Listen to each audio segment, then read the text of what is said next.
nobody does it quite like film director David Lynch. So when we heard that a major exhibition of his artwork was opening in Paris, we were fascinated. Could his art give us a clue to the inner workings of the Lynch mind? Andrew Graham-Dixon went to find out.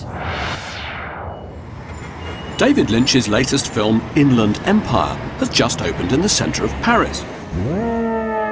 But before this latest excursion into a Lynchian reality, before the surreal psychological thriller Mulholland Drive, before his cult TV hit Twin Peaks, before the psychotic, twisted world of Blue Velvet, and before the post-industrial nightmare, Eraserhead, David Lynch was a painter.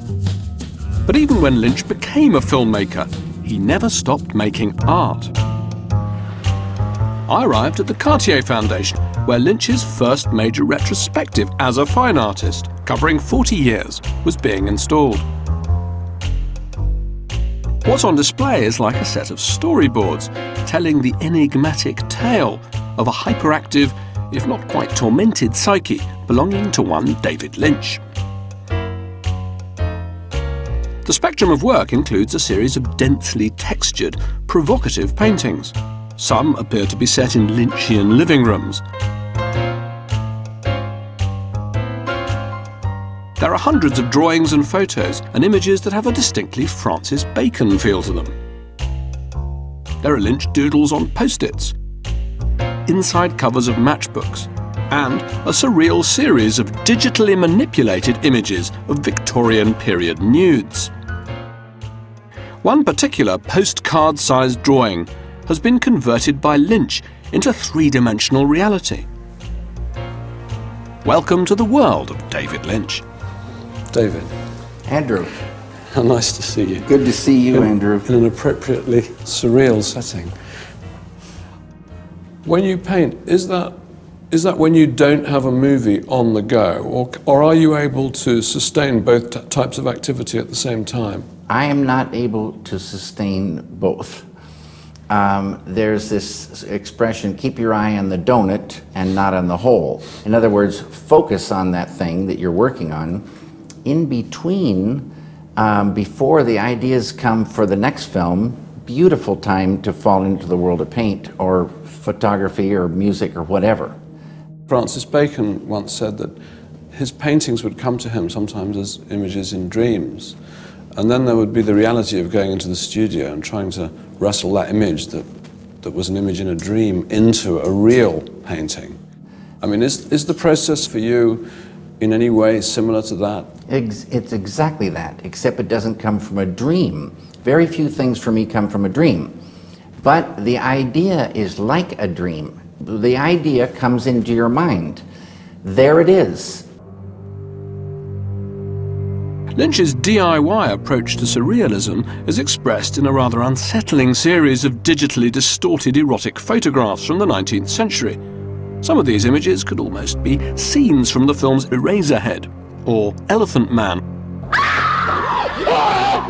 Photoshop is the greatest program. What you realize, it's a tool, you can do what you think. I noticed a series of photographs of snowmen. I'm going through an old area in Boise, Idaho, and I'm noticing these snowmen, and nature had started, taking them away. Reminded me of aliens. To me, they're sort of visible evidence of the fact that all kinds of people who don't necessarily think that they're artists, but actually these people are artists, and they're making one sculpture a year, and it just happens to be a snowman. Beautiful, Andrew. There's artists everywhere. For Lynch, the transition from artist to filmmaker began in 1966. Lynch produced his first stop-action animation called 6 Men Getting Sick. This installation has been designed by Lynch. You get the feeling these curtains might have been used in a Twin Peaks dream sequence. Many of his pictures take the form of ill-defined existential landscapes. There's a Lynchian everyman character named Barb who inhabits these mindscapes. The pictures have titles like Rock with 7 Eyes. It looks back at you from what looks like a mound of primal sludge. It's really about, I guess, a dance of one texture to another, and I call them fast and slow areas. You know, a fast area is a busy area, and a slow area is there's not a lot happening. As David Lynch and I were talking, I became transfixed by those hand gestures. Was he typing out some form of aerial braille? Or was he playing some musical instrument that only he could see and hear? His gestures are incredibly kinetic. You've written a lot about meditation and how it helps you in your life and how it gives you this peace and tranquility. And yet, for many people, your work remains associated with darkness and violence. Right. And I think people are quite intrigued by that counterplay. Exactly.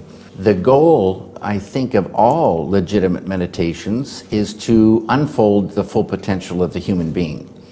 And the key to rapid unfoldment of the full potential is experiencing the deepest level of life. But how come my work is so dark? It's got darkness, it's got the human conditions, it's got lots of torment and suffering, but as you learn, the artist doesn't have to suffer to show suffering.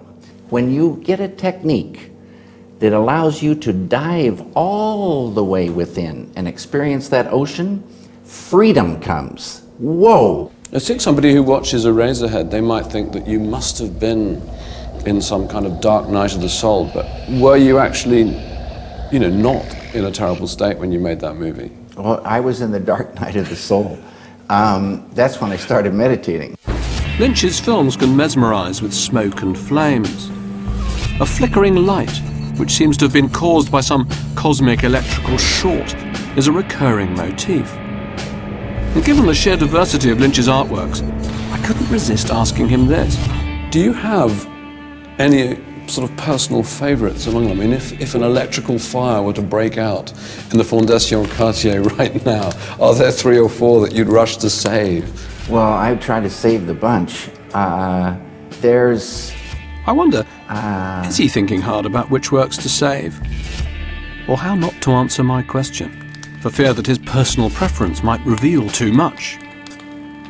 Based on what you're saying, I'm going to add to the installation here a flame retardant suit. And I'm going to save everything, Andrew. Andrew Graham-Dixon's here with me now. Welcome, Andrew. Hi. So look, you're an art critic. You know about these things. What did you make of David Lynch's art? Well, I'm a David Lynch fan. I think anything that he does I'd find interesting, but I really liked his pictures. I like their sort of strange use of mixed media. They have a kind of Eraserhead feel to them. They're populated by these strange little creatures. They're like a little series of telegrams from the inside of his brain.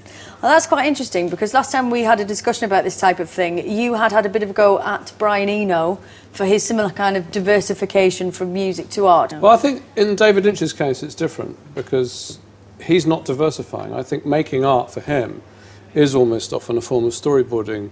Some of his photographs you could imagine being the starting point for a film. Everything is part of everything else. I'm going to sound like him. He talks about the organic phenomenon of being David Lynch, but I think it really is true. Thanks, Andrew. Thanks very